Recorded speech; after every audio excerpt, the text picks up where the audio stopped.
Hey everyone, Temporal here, and for this one we are responding to a Reddit thread. Looks like the Reddit thread may have been from someone in our Discord, maybe not, maybe he's just saying he's in the same situation. Mentos, I see you there.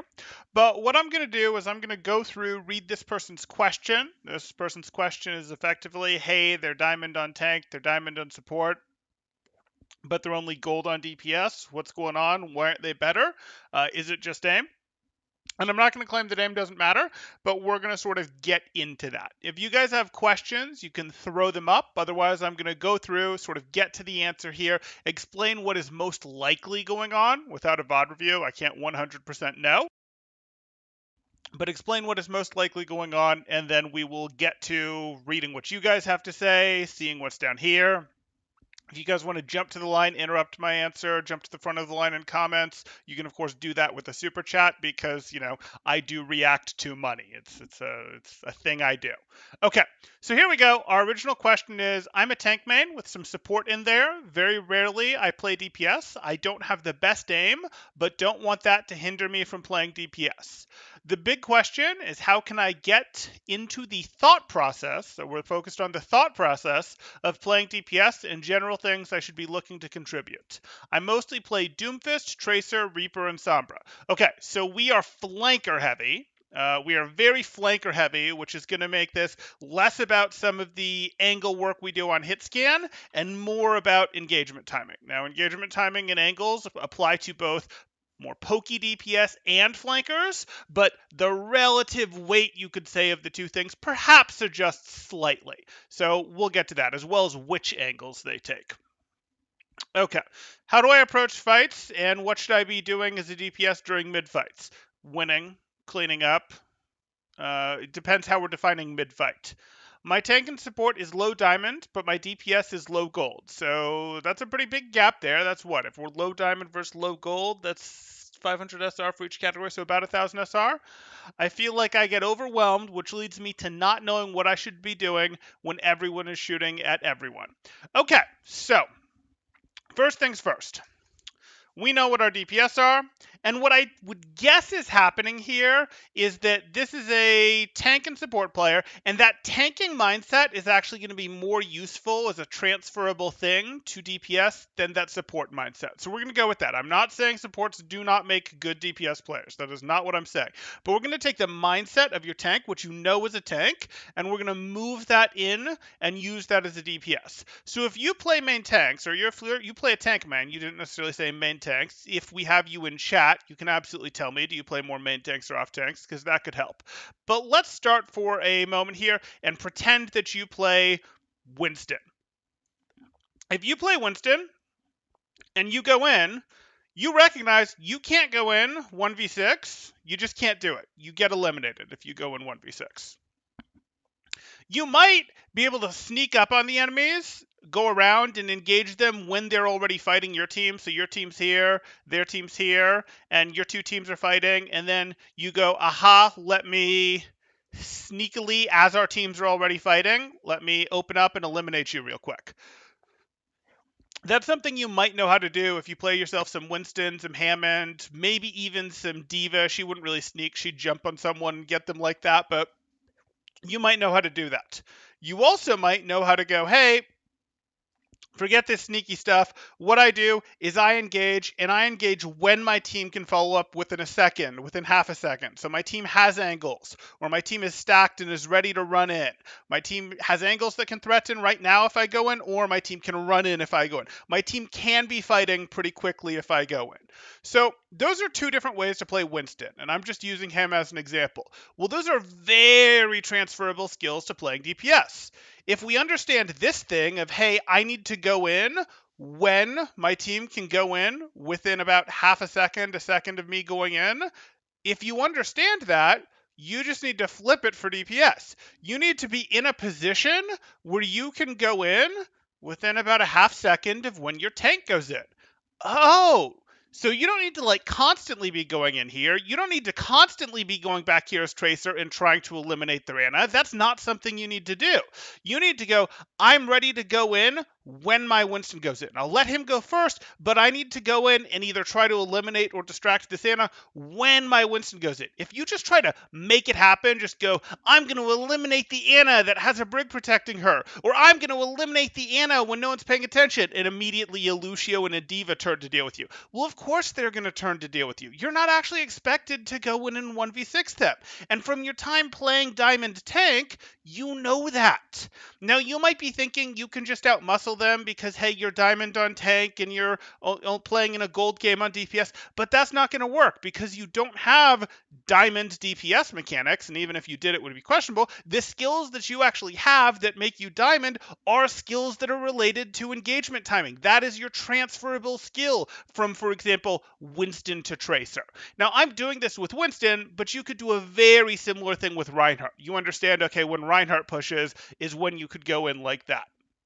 So that's a thing that works. Or if we do this the other way, where we're going, hey, you're here, or your team is here, the other team is here, they're fighting, and you went, yes, I'm sneaky Winston, or I'm sneaky ball and come in, or not even sneaky, they know you're back there, but who cares? And you go, okay, I'm going to engage on them after they've engaged because I want to actually get an elimination. That's the exact same skill. Like if you played your main tank, your Winston or your Hammond this way, where you went, my team are sacrificial pawns, and I'm just going to use them, that's the exact same thing. Like you already have the play style if you knew how to do this as a tank. Now, if you didn't know how to do this as a tank because you didn't win games in this way as a tank, you won games instead with, hey, I push when my team is ready, I recognize when my team is ready. That's easy. You literally just go, okay, I do this, I recognize when my team is ready, I make sure I'm ready, or I get ready when it looks like my team is going to get ready. So I don't go, oh, let me force my way back here and then start the fight early, but I do go, hey, my team's not ready yet, let me fight my way up the flank. Let me, with some support from a Zen, with some support from an Ana,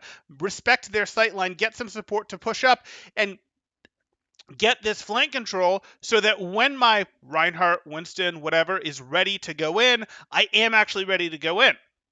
And I'm not having to go in from here or having to go, okay, my Winston's going in, let me triple blink up here, walk here, blink again, etc. Adam Nicholas with a super chat for $1.99 says, points at Temporal's headset. What are those? And then he's got crying, laughing faces. Thank you, Adam, for this super chat. Once again, that's a super chat for $1.99 saying, points at Temporal headset. These guys. What are those? And is laughing at those quite hysterically. Thank you, Adam. I do appreciate that super chat. And I wouldn't know what to do if you weren't taking shots at me. So we're good. Okay, so this is what we're looking at. Like, we have to understand we've got to get the engagement timing. Our engagement timing is adjusted ever so slightly, but only ever so slightly. And you know what the difference is because you used to be doing it to enable your team to go in. You do, however, have to understand this taking of the flanks thing. You might want to do this. You have to do this, in fact, before the fight starts. And this might be the weird fight part to you. Like one team, well, let me swap colors. Enemy team is up here. Your team is down here, and you do in fact have to, before your tank is ready to go in, try to establish flank control. That might mean you're skirmishing, you versus maybe a ball over here are skirmishing. You versus maybe a McCree over here are skirmishing.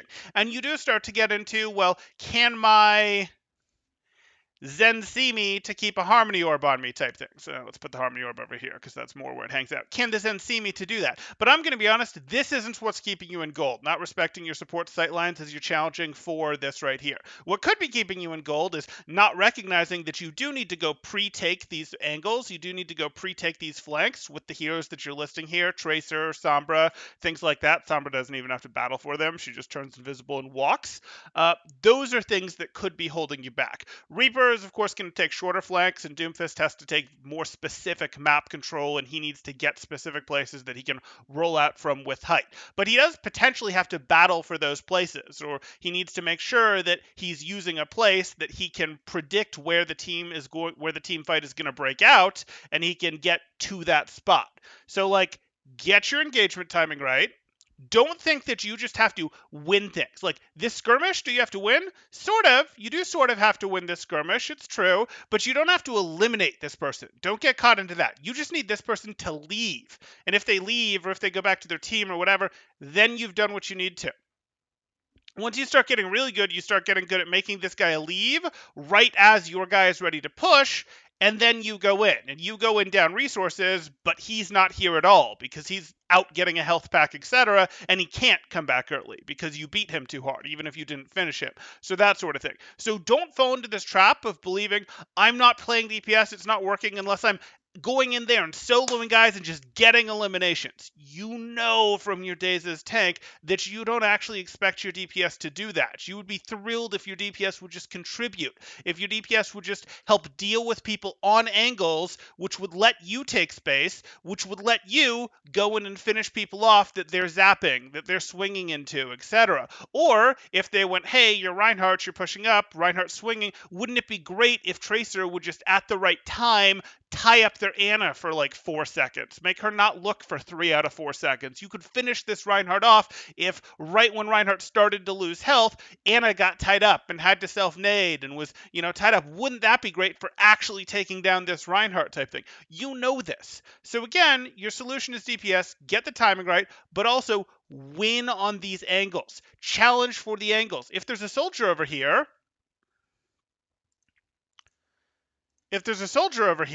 you might have to go, I'm going to go push him. I don't have to 1v6 him, but if I can pre-clear him so that my tanks, my team can move in, that's great. He's also, if the rest of their team is right here, something that I don't want here. He's on the angles. I'm going to challenge for control of this, make him run back, and then when he runs back, then I have this. My team also has, I have this. My team also has this, and we threaten from angles and win. And if I lost this soldier battle, I make sure I don't actually get eliminated, and I just retreat back to my team, get healed up, and then go try it again. Sort of like if you were playing Reinhardt, and you'd go, oh, there's a choke here, and I went forward and I tried to swing at their Reinhardt, and it didn't work. I got 2 swings. I didn't like how the health traded, so I back off, get healed, and then once I have some health back or some shields back, I go back and I try to swing again, maybe once my Zarya bubbles are back, whatever, and I go, oh, I didn't like that one either. But then the third time I do like it, so now I stay in and go for a 4th and a 5th swing, or I, put my shield up because even though I lost health, he lost more, I get healed a little bit, and then I go for more swings and finish him off type thing. Well, you can do that same thing here when challenging the person on the off angle, and when you do win, that's when it's like, hey, we're good to push. And is your tank always going to recognize, hey, we've won, hey, we've pushed the soldier in, now's the time for you to push? No. Can you communicate to him to help him? A little. He's not going to take all your advice because he is the tank. He controls the engagement timing, but that's how that works. Now, I have explained this from a main tank centric standpoint, and it's going to make the most sense if you played main tank, but even if you played off tank, you understood what engagement timing looks like. Like this thing I described over here with the soldier, this is exactly what you'd do if you play D.Va. This is like exactly what you'd think about doing if you played D.Va. Now with D.Va, you might go, okay, when my tank goes in, that's when I'll go up to challenge the soldier, because you'd probably do it a little more directly, whereas a Tracer or a Sombra might do it a little more sneakily. A Sombra might unstealth and just challenge him at the same time. A Tracer might get as close as she can and then go in when her team goes in. That's fine too. Tracer could really do this in either order, depending on the support that the soldier is able to get. If the soldier can't get any support, he can try to pre-shoo the soldier out. If the soldier can get support, he's probably going to want to deal with it when his team goes in. Anyway, I'm making this more complicated to control the niche situations. The real answer to your question, and this is a simple one, it was never meant to be long, hard, complicated, anything like that, is you go in after your tanks go in. You control angles, you engage from a different direction than your tanks. And you don't go in way after your tanks. You don't go in a bunch of times and try to take a ton of fights and be like, I gotta muscle down the Anna, I gotta muscle down the Reinhardt from behind, I gotta muscle down the soldier. Sometimes you'll try to push a soldier back, you'll herd him along, you'll try to push someone back, sure. But most of the time, you're engaging off of your tank's engagement. And that's all you gotta do. Never take a fair fight. Never take a fair fight. You're going to jump on people when Winston's already zapping them. You're going to tie up Anna when Reinhardt's swinging at their Reinhardt. It's not about, oh, I need to mechanically be better than this other Tracer, than this Soldier, than this Reaper, than this Anna. I need to be enough mechanically better to dumpster her. No, you don't. Like, it helps, don't get me wrong, it totally helps, but it's so much easier to get better at the skill of timing, especially because you already have the skill of timing to a degree if you're playing Diamond's tank, than it is to get good enough to just dumpster her. What you're probably trying to do would require you to actually be 1,000, 1,500 SR mechanically better than these players. And that's just not going to happen.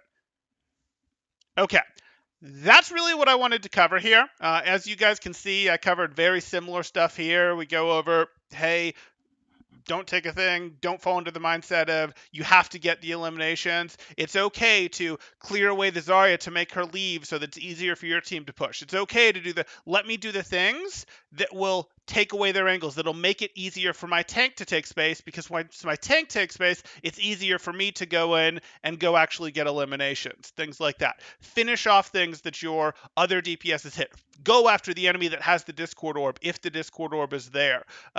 Shoot the Reinhardt in the back that has put his shield up because he's trying to block the Zarya. Like, things like that. Like, that's perfectly fine. Perfectly fine if you understand timing and you understand going on sort of the outside targets to make them either run in, not necessarily because you have to beat them, just to beat them enough that they leave, not because you have to eliminate them. You'll be okay. You'll be okay. Okay, I'm going to catch up on chat now. This actually isn't a terribly complicated one, but it's here. People wanted to know the answer, so we thought we'd get into it. I'm doing well, Mentos Frost. What about you? So is this actually you, or is this just the same situation that you're in? Click more heads. Click more heads is not the answer. Conclusive proof that tank is for noobs and DPS have the big brains.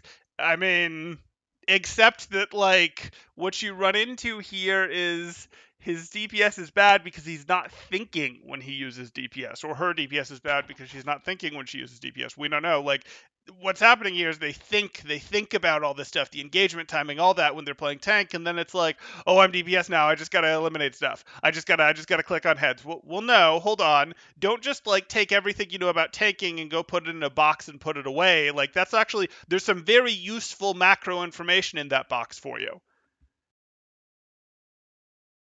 Here's a question. Which heroes will a tank player find easier to flex to on average? Well, it depends what tanks they're playing. But I actually think flankers are a good pick. I think flankers are a good pick. You can learn the understanding of, hey, this is how you play Soldier on an angle, McCree on an angle. You understand, as my tank takes space, I can deepen my angle. Like, we could absolutely get into that for those heroes, and that's fine, and the tank could do that. But if you play the main tanks, especially if you play some Winston, Hammond, the flankers should be pretty easy for you. Mercy players are so skilled at insulting DPS. There even is a subreddit for insulting DPS. We should start insulting tanks. Probably don't insult tanks. I mean, do we want the tank population to decrease further? Wait, what? So all those 1v6s I do are wrong? Yes, blah, yes, they are. Siegel used to 1v6 all the time. So that's a different thing that we get into. When you run into pros 1v6ing, people were much worse back then. But when you run into people, you shouldn't run into people actually 1v6ing very often. It might look like they're 1v6ing. It might look like, look, they got 5 or 6 of the eliminations in the feed. But the reality is the team, these 6, were having to respect the other 5, 4, 3, whatever people that were alive. Even if it was the Tracer, for example, because she's good at it, that got the elims each of the times. Like, the Tracer got the finishing blows. Maybe the Tracer even did 100% of the damage. But there was a level of, well, I can't shoot at you because I have to eliminate your Zen first, or I know I'm going to lose type thing. Or I can shoot at you, but I can't really put serious pressure on you because I have to deal with your Zen first. Or this isn't going to work. I can't actually take the duel properly because your Winston bubble is in the way. Things like that. Yeah. Mm-hmm. And as for you guys seeing pros 1v6 people, again, some of that was a different era and time. Some of that comes down to you actually do find out exactly how much can you get away with abusing people, what mistakes are they making, and then push that hard in competitive games like this. Like, oh, you don't know how to answer this, you don't know what to do when I use vertical movement against you, you can't flick diagonal verticals very well, I will absolutely abuse that. Or you you just misuse your matrix all the time. You just flick it anytime you get scared. Oh, free grabs. Okay, I'm gonna farm you all day, Azari, and we're gonna grab your team. And like grabs is all I now care about for the rest of the game. Like things like that that you just get into.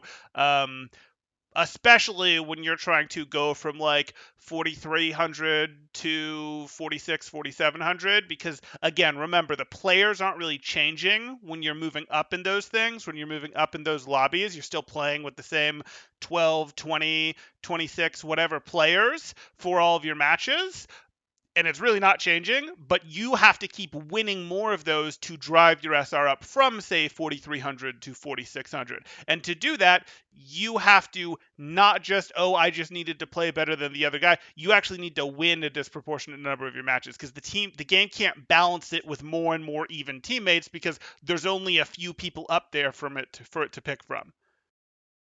I don't think he gets the joke. I got the joke. I have a standard. I just like responding to some of the stuff seriously. You know that. You know that. I have a standard Mercy Man career profile for last season. Lots of hours on Mercy. 5 games on Zarya. 5 games on DPS. All losses. Ouch, James. Ouch.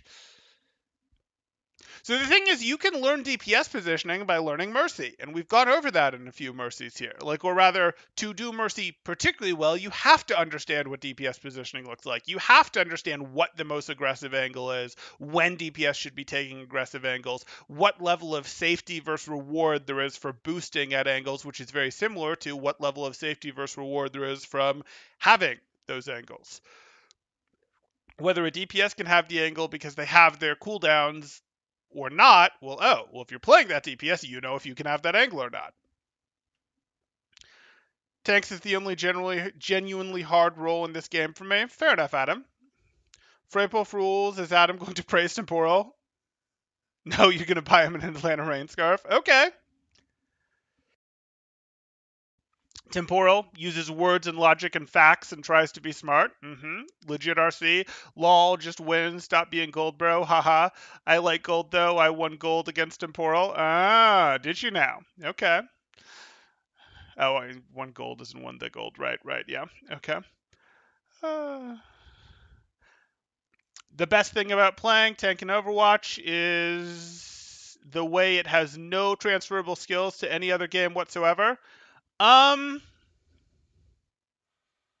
don't think that's true at all.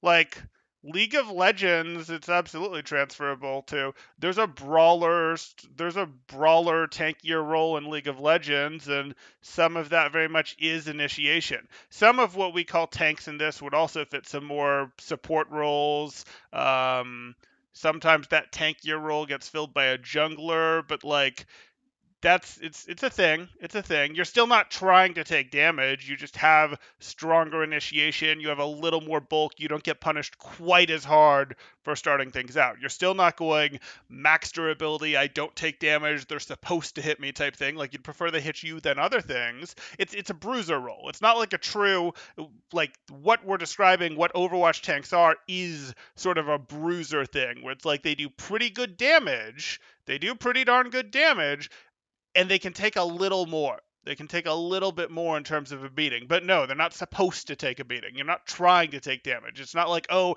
the big boss that's 200 times our side is hitting me and that's good. No. Don't get hit. But if you need to open line of sight on the boss, yeah, you can maybe survive it for a second while everyone else can survive it for half a second. So it's better that the eyeball is on you as you dash from cover to cover.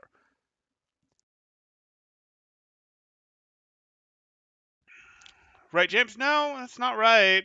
If I was an Overwatch coach, I would wear fake glasses with no lenses and one of those square university professor hats so everyone knew how clever I was. Yes, but would you shoulder check people? Work all the time, get tired of Overwatch, and you're just a bad player at every other game except for general game sense? Of You're referring there to tank. Okay. You mean I'll coach James? Temporal never became one of those? Okay. I tried playing Gibraltar in Apex because he was supposed to be a tank. It did not go well. Okay. Tanks in Apex are just bigger shooting platforms. Legit RC advice, stop being bad. I don't think that's legit. Uh, just wait till they make Overwatch 2 a battle royale. Don't tempt them, blah. Don't tempt them.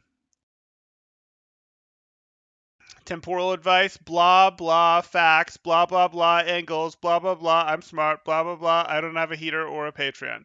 Okay, but angles and timing, are pretty good. They're pretty good. Kind of like computers with pretty good heaters. Anyway. uh, James Daly says, I heard Overwatch 2 is going to pay-to-win card battling game with dating simulator elements. Okay. Interesting. We're mixing a lot of genres there. I don't have a crafty enough joke for that one. I mean, there's sort of a joke in there. If that would that make it a better game than the one that's currently being designed, or a worse one? But I think if we're including pay to win, that would make it a worse one. I'm not usually part of Temporal's advice. Blah, you made it in there. There you go. Muscle down the team. I do that all the time, Temporal. Because you're better than me and legit RC. Is the champion. It's less fun. Okay. When I was Rhine main, I played Mei for DPS placements and tried to bully enemy Rhines. Mm-hmm. Mm-hmm. You are teeing off on me a little bit today, Adam. It's fun. So all I have to do is be 1,000 to 1,500 SR better than everyone else, and I can do what I want? I mean, yeah, blah. That's mostly true. You've been wasting all this time doing high ground and angles, and I really just needed to be better. Well, yeah. Yeah. Uh, okay. At Temporal, what advice would you give for support players learning tank? And which tanks would you recommend? For support players learning tank, let me think.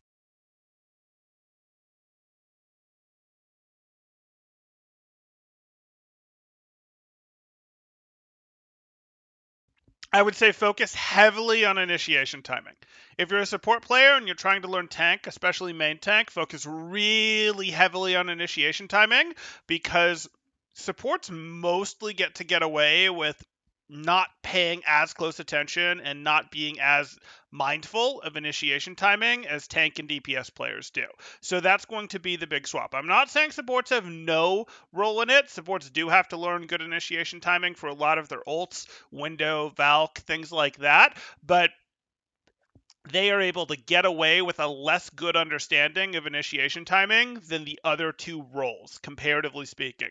So I would say make that a big focus if you're trying to learn tank as a support there. On the other hand, what you do have that is cool as a support is you're sort of used to tracking the general team's health, and possibly that's going to make it so that you can go, even though you can't see it all, you have a lot of your senses taken away, you can't see stuff through walls as well, even though you've had some of that taken away, if you can add tracking your team's resources from the front now, not the back, to tracking the enemy team's resources, you're going to understand how to do higher level initiations, which aren't just, hey, my whole team is ready to push because they're in the proper spots, but also I'm ready to convert this push from like a poke push, from like a let me test the waters push, into a no, I want to turn this into a real push because we got value out of our Zarya bubbles, they didn't, because they used their nade and only got a plus heal. We have our nade in the bag, and I bet my Ana can get value out of that nade. They've used their nades and only got a healing increase. I've still got 80% health. He's got 100% health, but that wasn't a great nade, and my Zarya bubble's going to be up in a second. Let's make this a real push, etc. Like that tracking of resources that supports get used to in some ways is going to be a potentially transferable skill to turning pushes real. So that would be a thing that they could get into there. Supports also, because they understand what routes flankers want to take to get to them, and they understand how annoying it is when people get to them, etc., can make pretty good peel heavy off tanks like D.Va. They do play her in a very defensive play style when they do that, but it does mess with the other team a little bit with like, wait, Why can't I make any plays? Why are half my plays being shut down by this diva? Just if you do that, if you play diva to try to bring those skills, to try to bring this, hey, I'm actually aware of my backline, I'm actually going to do that, please don't forget about your front line. Your Reinhardt needs you, your Winston needs you. Please don't focus on this to the exclusion of this, because this is still really important and you're going to struggle to win games if you're not enabling your tank. But I'd say those two things. You could go main tank and try to play off that resource thing, though that's harder, or you could go diva and go, hey, I understand this peeling thing, I've got this peeling thing, but then please don't forget about your front line there.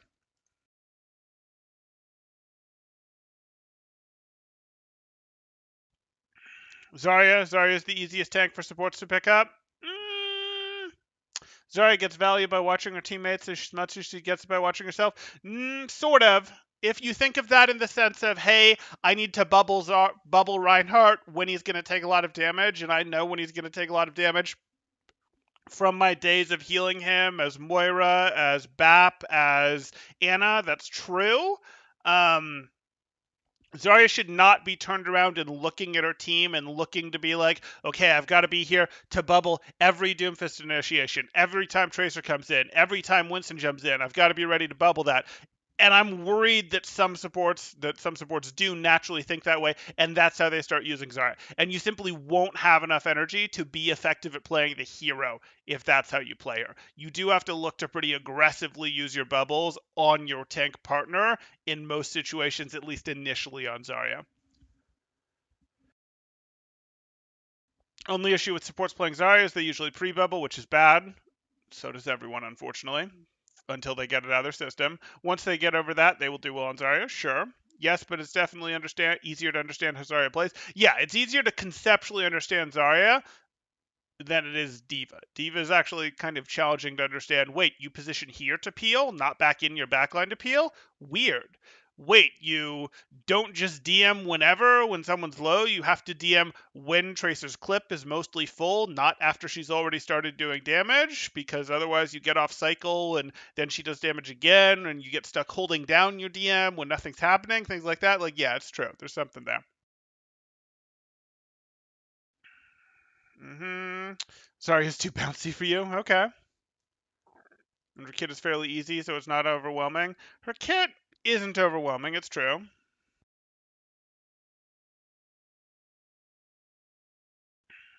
Why does Gamebuster's Moira plus Diva mix works? What skills is he transferring? I mean, those aren't his only heroes. Gamebuster we've seen on Moira, sure. We've seen on Bastion. We've seen on Diva. We've seen on Soldier. Like, we've seen him play lots of heroes. But what specifically are transferable skills between Diva and Moira? They do both have a fair amount of ability to deal with things in the backline. They do both do, in some ways, tickle damage at range. Boosters and shift are obviously both movement abilities that are pretty effective for getting out if you know how to use them properly. There's some resource management similarities between, hey, your tap healing versus, hey, don't spend more than the top quarter of your matrix on things that aren't useful, I'll effectively say. There's some of that. I don't really think those are necessarily important. I wouldn't be like, oh, you've learned Moira, so Diva's next, or oh, you've learned Diva, so Moira's next. I wouldn't get into those. There's a lot of generally Overwatch transferable skills, though, guys. Like, oh, we do understand what an engagement time looks like. Okay, from playing Overwatch, so now we should have a better understanding of what coalescence should look like, or when we want to use this, or, oh, we understand how to track when opponents have been eliminated versus teammates, so we understand state of the battle. Okay, that's good. We understand when we should reset versus when we should go. Oh, we understand the power of angles. Okay, maybe that's going to change where we position defensively versus where we position to prevent them from getting stuff. And no need to worry about headshots. I mean, David cares a little about headshots. Gamebuster is a very unique duck. It's best not to replicate that. I wouldn't go replimenting his hero pool. That's replicating his hero pool. It's true. Orisa is fine for support too. Sure. I always say the biggest difference is that as a support, I play within the framework set by the tanks. Tanks do kind of set the way the game is going to be played in a lot of ways. Yeah, in a lot of ways, not completely. Like, we have had Orisa Brawl metas, and that's not her natural state, but the DPS are demanding it because of how they're set up, or yeah. We've also had, dive tanks originally got played sometimes with dive heroes and sometimes with poke heroes because there weren't poke tanks in the game yet. And even since then, we've been pretty flexible with our dive tanks with poke heroes because of the interaction that works well between dive tanks and poke heroes and how they shoo into each other's range, finish people off, etc. But you do play poke heroes differently with dive tanks than you do with poke tanks. Your win strategies look a little different.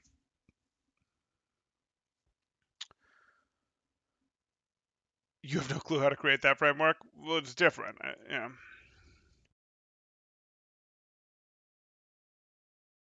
There should be a post-game card for tanks that create lots of space, showing how many cubic meters of space were created in the game. Blizzard doesn't know how to measure that, and not all space is created equal. Some space is more important than other space. Some space is relevant at certain times, not relevant at other times. It's more complicated than that. Sometimes you've turned space neutral rather than friendly. Sometimes you've turned space from unfriendly to friendly all at once.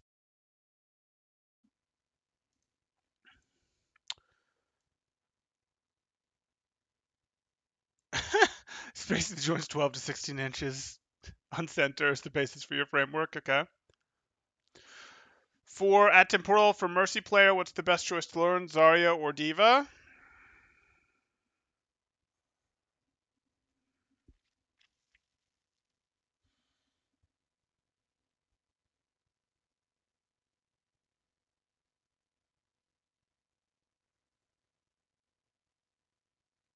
So very slight lean Zarya.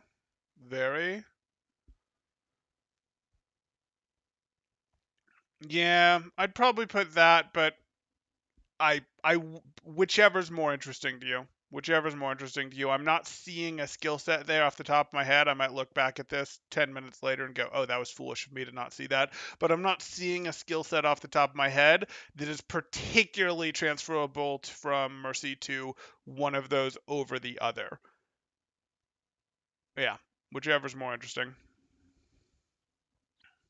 Adam loves Game Buster. Okay.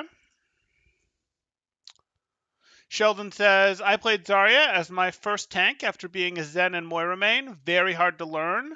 Could not figure out which positions were both safe and aggressive enough to charge up. Sure, sure. Diva's positioning is even harder, to be honest. Also impossible to trust my supports to keep me alive during pushes. That's because you're doing it wrong. Took a few seasons, but eventually managed my highest support SR playing Zarya. Your highest support SR playing Zarya? Not quite sure that makes sense. Um, yeah, I mean, when it comes to Zarya, you're thinking about this and you're going, you can aggress when you have bubble available, preferably and health, not while you're using bubble. You aggress because bubble's available, not while your bubble is actually being used. You might aggress, get someone weak by aggressing, then they turn and shoot at you, which they were sort of like, oh, hey, we don't like that, and then you bubble and finish them off and pull out, sort of thing. That's what you're looking at with Zarya. If you're struggling to get charged, you're probably not understanding that. And you can do that in terms of your front line is here. Let's rephrase that.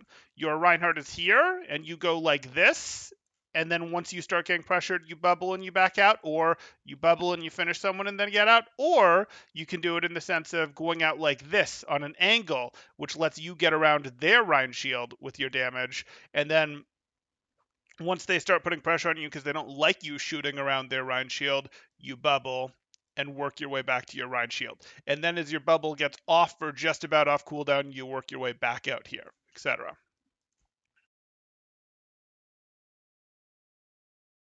Diva is harder to learn than Zarya and less useful when played by the average player in low ranks. I would agree with that, yes. Engage at high noon. Diva is absolutely completely a feeder in low ranks. She gets blown up so fast, she really is. Your sister plays Diva, and when we queued up, she just constantly critical. Yeah, it feeds a lot of stuff. She's not a bad player either. There should be a medal for team fights thrown. Again, we don't trust Blizzard to judge that. Most low-ranked divas don't understand they need to hide from the enemy. Hide from the enemy a lot of the time, and the worst ones need a double pocket, which is game losing. Absolutely. The like, oh, Reinhardt's not getting healed, and Reinhardt goes down and goes, what the heck? Why am I not getting healed? I have an Anna, and they see their diva just chugging along there, eating all the heals. It's great. Stop being a nerd. You're throwing tomatoes. Okay, okay. Splitgate has most times eliminated metal. Interesting. The best thing about Diva over Zarya skins. Does Zarya have any like A2? Zarya has some pretty cool skins. I agree, Diva has more good skins than Zarya, but Diva or Zarya has some pretty good skins. Is that an unpopular opinion, James Daly? That Cybergoth is a great skin? Like, I don't think it's, if it's the one I think, I don't think it's like, oh my goodness, best skin ever, but I don't think anyone would could have called that bad. That's like in her top third of skins, no question.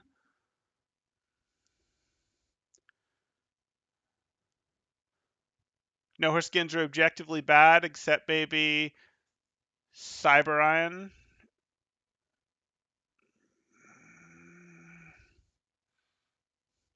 A how not to feed his diva guide would be great. I mean, people can get reviews. People can get reviews, but that's true. I could do a specifically how not to feed guide.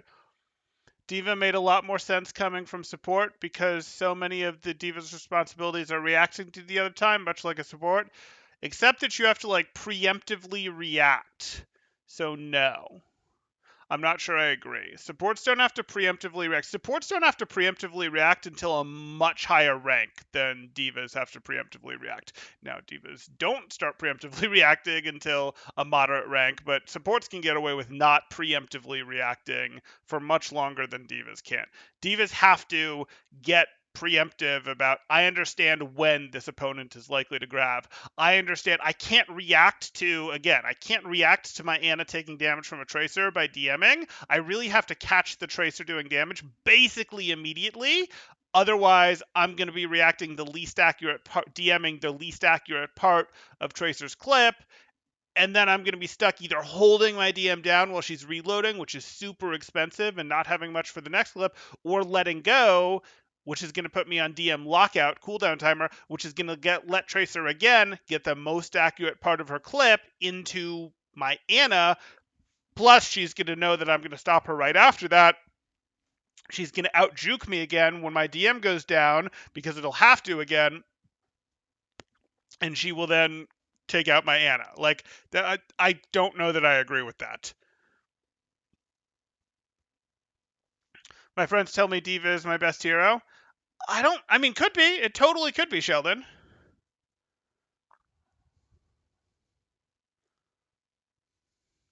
Oh, Zarya has the controversial skin, the MVP one. That's true. That's true. What's my favorite skin in Overwatch? Probably Yeti Winston. Yeah, probably Yeti Winston would be my favorite. Winston has a couple good ones now, but that's probably my favorite skin in this game. Cthulhu Zen is pretty great too.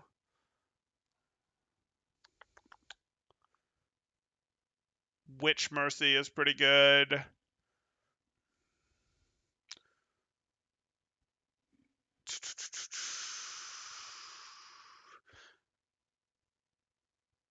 Yeah, there's some good ones. There was a guy on the Blizzard forums who constantly begged for, ouch, ouch, who constantly begged for a Schoolgirl Diva skin. In the end, they banned him. Then they brought out Schoolgirl Diva. Interesting. I'm surprised that they did that. That's like something that they've. I'd have to look at the one you're talking about, and I'm not willing to search that right now. Eh. Yeah, I'm not willing to search that right now. Okay. Um. Okay. Alien Zarya skin is pay to win just because it has the smallest weapon model of any Zarya skin. Yeah, that's not good, and that's something you have to avoid. Just like touchdown was a problem. When the Reinhardt skin, the football skin, his touchdown sounds different. It sounds much quieter than other skins. Earthshatter does, and it's quieter earlier, which was particularly a problem. That was a rough one. We've had skins like that have given issues in the past. The Nyarada's ult is 100% about preempting an enemy move. That's literally how I won games on Zen. No.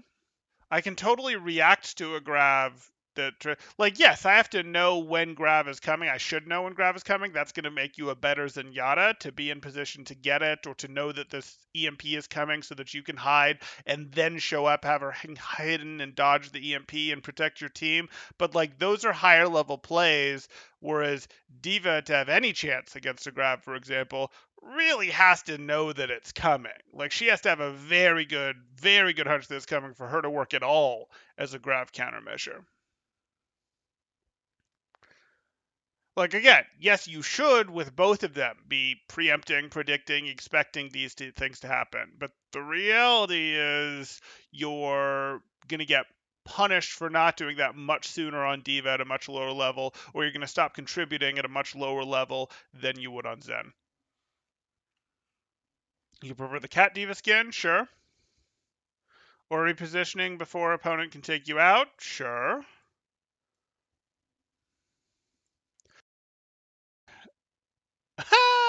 Adam says, OMG, opinion level 0. Yeti Winston is trash. That's nice, Adam. Okay. Zenyatta super heavy on preempting opponent positioning and players, 100% critical on Zen. I mean, sure, you should be harmony orbing people before they get in trouble. You should be discording people right as they become a threat. Like, those are things. Those are absolutely things, but like, again, I'm transferring this across ranks and across roles, and your D.Va has to be able to do these things sooner than supports in general have to be able to do these things. I was also originally specifically asked about Mercy into D.Va or Zarya, but yeah, don't I don't think that your, how do I put this? Again, it may be for you specifically. The skills that you developed on Zen were very preemptive based, even at a SR that is lower. That could totally be a thing. But for the average Zen player versus the average D.Va player, like I'm looking at averages here, and your D.Vas, in order to start contributing, are going to have to start sort of predicting some of this stuff sooner than your Zens are. Or they're just not going to contribute with something like Defense Matrix.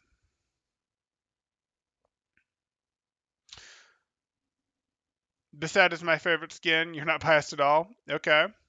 You also love Korean Anna skin with the colorful weapon and wooden mask. Sure.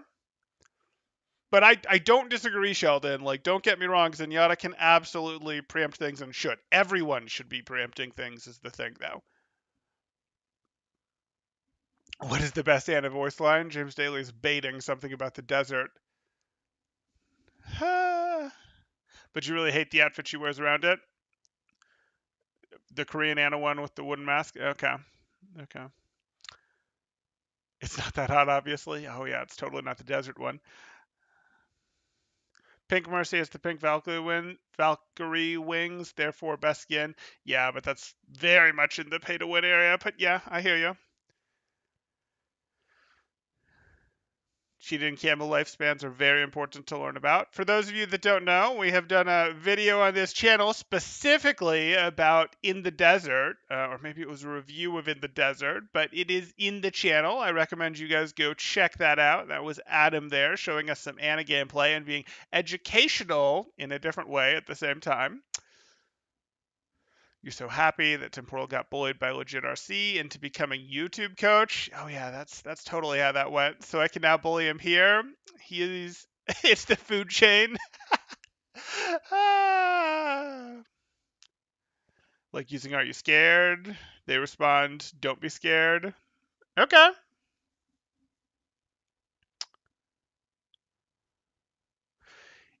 Val asks, if I submitted a D.Va Zarya review, what is the bare minimum Temporal would expect from Mercy player? I mean, I think if you played D.Va or Zarya, here's the thing: if you just immediately played D.Va or Zarya and you haven't played any tank before, it would probably land you somewhere in like gold because that's what it likes to do. Maybe it would do silver if you've been doing tank before and gone down some, and I think we could work from there quite effectively.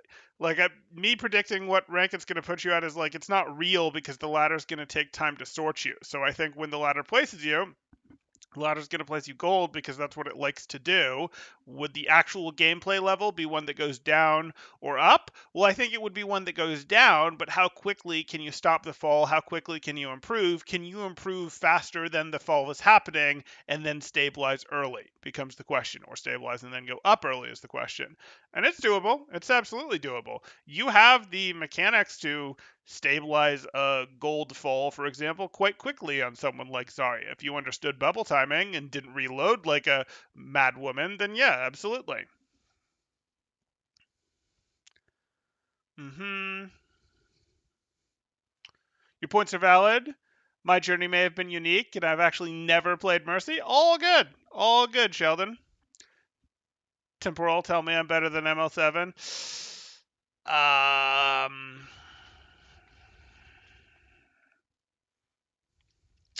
I think you are better, Adam Nicholas, at educating people about the lifespans of cheetahs and camels in the desert than ML7 is. I think you're better than ML7 at that.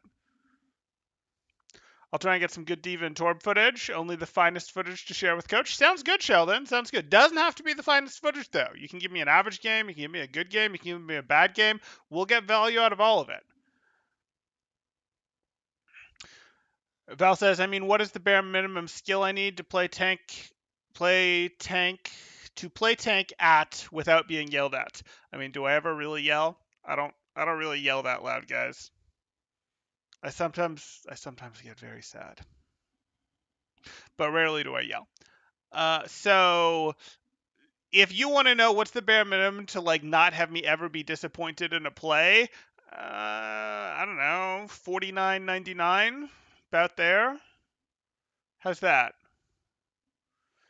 You've seen me be disappointed in owl plays and owl players and people who are currently 47 plus on the ladder. Like, you know, there's no level at which I stop finding mistakes. Okay. One thing I noticed about off-roll DPS, you either have to all try to break shield or none of you. If you are the only one, well, don't shield break. Shield break is not really a good strategy.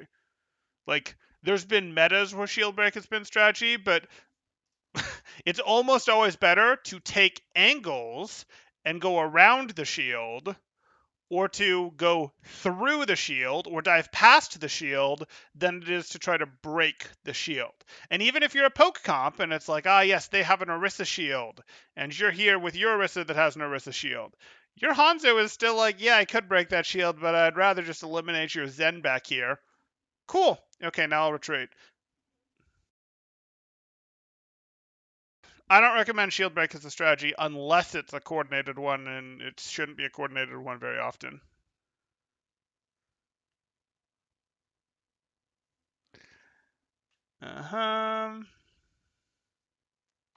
Would ML7 be an instant Owl Star? No. He just doesn't have the organized play experience. Like, the organized play experience really does matter. Yeah. Tanks get yelled at all skill levels. That's why nobody plays tank. Val, the better you play tank in low ranks, the louder your teammates will yell. True. They all expect shield bot 100% of the time. I mean, that's true in a lot of games. I don't think that's true in every game. Lol, quotes. I mean, I ever really yell? Temporal was actually hurt. He sounded sad. Shield bot Ryan with shield that never breaks. That would be fun. Oh, you mean coach yelling? Haha, Godspeed.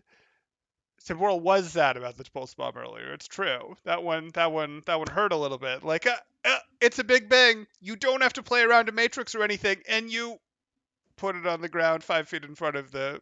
Oh yeah, graph. All right, I gotta leave. Have a great night, everybody. I think we've approached the end of this one anyways. If you guys are enjoying the content, please do like and subscribe. If you have, oh no, maybe. Let's see if there's any comments here, actually. I should have done that earlier. Adam's getting some temporal sucks in there. It's fine. Based on your hero pool, stay hidden or out of the fight in the beginning. Your goal is to wait until the team is focused, committed on the fight, then pounce. How long? How long? You don't generally be sustaining comments so much as assassinating targets. Now there are some exceptions. Both Sombra and Tracer can get mid-fight value farming tanks for ult charge, and Reaper can be very effective in counter dive against the likes of Winston and Ball. Both of these things are true enough. This isn't your priority, but you can do it.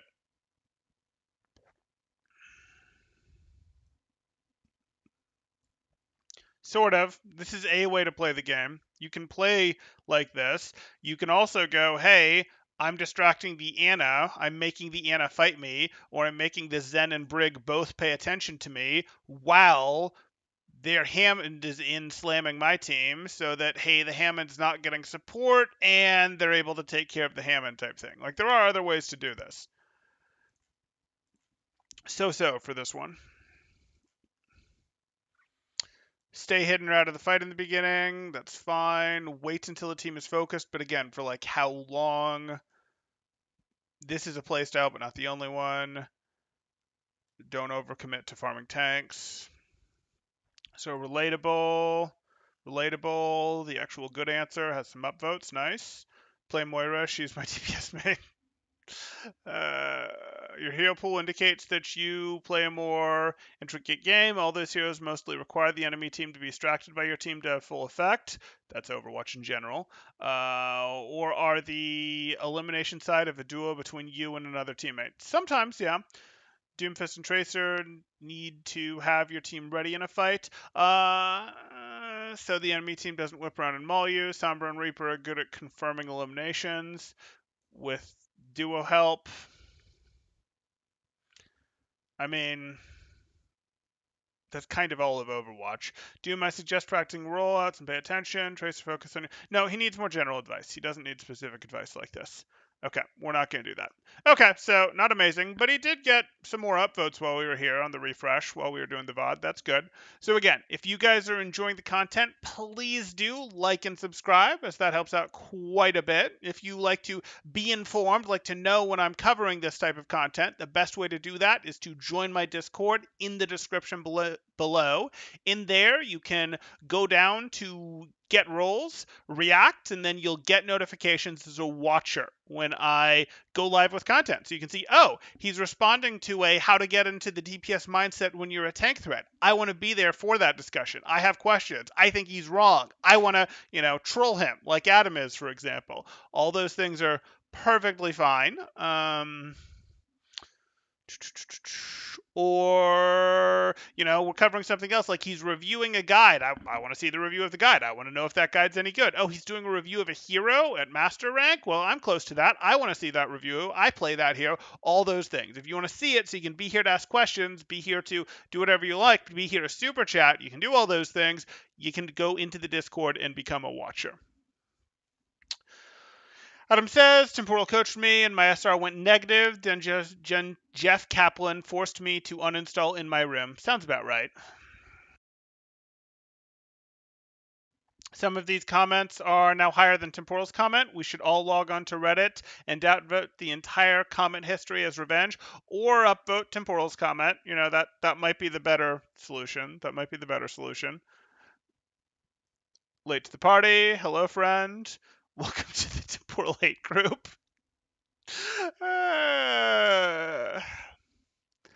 Lol, the actual good answer. It was, though. Look at this nerd talking about science. Never talking about the important stuff like me. Never talking about the important stuff like me.